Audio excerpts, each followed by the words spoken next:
यदि जीवन में प्रसन्न रहना है तो दो बातें हमेशा याद रखना। पहली, चुप रहना, इससे बड़ा कोई जवाब नहीं। और दूसरी, माफ करना, इससे बड़ी कोई सजा नहीं। नमस्कार, मैं हूँ फ्रेया शाह और आप सभी का बहुत बहुत स्वागत करती हूँ मेरे इस वर्सटाइल यूट्यूब चैनल पर। और मॉर्निंग मंत्र के सेक्शन में पॉजिटिविटी का डेली डोज लगना जरूरी है। एक छोटी सी कहानी है 3 भिक्षुओं की जो मठ से निकले साधना करने के लिए, तपस्या करने के लिए। तो उन्होंने एक संकल्प लिया, एक प्रण लिया कि एक दूसरे से बात नहीं करेंगे, हमेशा चुप रहेंगे, मौन धारण करके रहेंगे। क्योंकि बोलने से ऊर्जा व्यर्थ होती है, बोलने से विवाद होता है, शब्द जब आते हैं तो कुछ ना कुछ बातचीत बढ़ती चली जाती है और समय जो है नष्ट होता चला जाता है। तो ये उनका डिसीजन था कि वो बोलेंगे नहीं, आपस में बिल्कुल बात नहीं होगी, इशारे में कुछ समझना होगा तो समझ लेंगे, वरना चुपचाप अपनी साधना करेंगे। जंगल में गुफा में जाके साधना करने लगे। दैनिक दिनचर्या से निवृत्त होते आकर के ध्यान में बैठ जाते, तपस्या करते, दिन भर सुमिरन में लगे रहते, सिर्फ ध्यान ध्यान और ध्यान। एक दिन एक ऐसी घटना घटी जिसने इनके जीवन को बदल दिया। इनकी गुफा के सामने से एक शेर निकल के गया।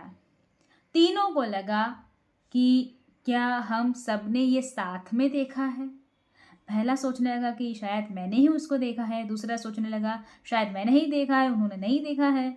क्योंकि संकल्प था कि बोलना नहीं है, इसलिए तीनों ने आपस में उस बारे में कोई बात नहीं की। हल्के से घबराए लेकिन वापस अपनी साधना, अपनी शक्ति के बल पर तपस्या में लग गए। 1 साल बीत जाने के बाद जो पहला भिक्षु था उसने अपने दूसरे साथी से कहा कि भाई, मैंने शेर देखा था, क्या तुमने भी शेर देखा था? यहाँ सामने से, गुफा के सामने से शेर निकला था। दूसरा वाला मौन रहा, उसे अपना संकल्प याद था, वो बोला नहीं, चुप रहा।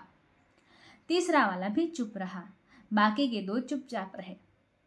2 साल और बीत गए उस घटना को, यानी कि 3 साल बीत चुके थे। 2 साल बाद दूसरा वाला भिक्षु बोला कि भाई, एक बात बताऊं, उस दिन इस गुफा के सामने से शेर नहीं निकला था। उस दिन जो निकला था वो तेंदुआ था।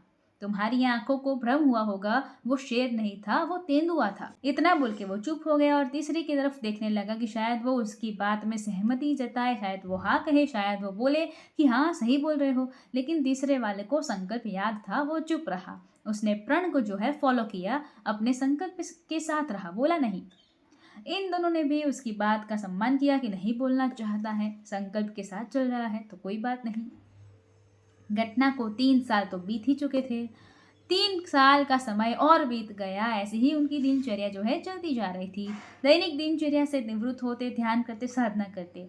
6 साल बीत जाने के बाद जो तीसरा भिक्षु था वो बाकी दोनों साथियों की ओर देखते हुए बोला कि तुम दोनों बेवकूफ़ वाली बातें करते हो, बेवकूफ़ी भरी बातें करते हो। हमें इससे क्या लेना देना कि गुफा के बाहर से शेर निकला था कि तेंदुआ निकला था। मैं इतने सालों से यही सोच रहा हूँ कि बोलूँ या ना बोलूँ।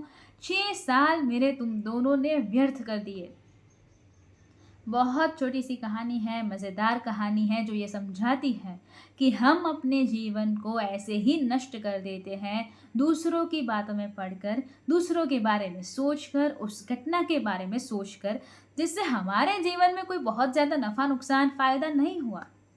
हम जीवन भर इस दिमाग को गलत बातों से, गलत विचारों से भर के बैठे हुए होते हैं और अंत में समझ में आता है कि समय सारा व्यर्थ हो गया। इसलिए लाइफ में अगर कमाल करके दिखाना चाहते हो तो या तो बोल दो, बात खत्म कर दो, या फिर उस बात को भूल जाओ ताकि आप आगे बढ़ सको, कुछ नया सोच सको, अपने दिमाग को कंस्ट्रक्टिव अप्रोच के साथ आगे बढ़ा सको। आपका दिन शुभ हो, मंगलमय हो, ऐसी ही मनोकामना के साथ मैं हूँ फ्रेया शाह। मॉर्निंग मंत्र कैसा लगा कमेंट्स में ज़रूर से बताइएगा। आपके कमेंट्स का हमें इंतज़ार रहेगा। वीडियो पसंद आया हो तो इसे लाइक कर दीजिए, शेयर कर दीजिए और फ्रेया शाह नाम के इस वर्सेटाइल परिवार के साथ अभी तक नहीं जुड़े हैं तो चैनल को सब्सक्राइब कर लीजिए, साथ वाला बेल आइकन दबा दीजिए और उसके बाद 3 ऑप्शंस आएंगे, ऑल के ऊपर क्लिक कर दीजिए ताकि हर नए वीडियो की नोटिफिकेशन आपको सबसे पहले मिलती रहे। नए वीडियो के साथ फिर मिलेंगे। धन्यवाद। जय हिंद।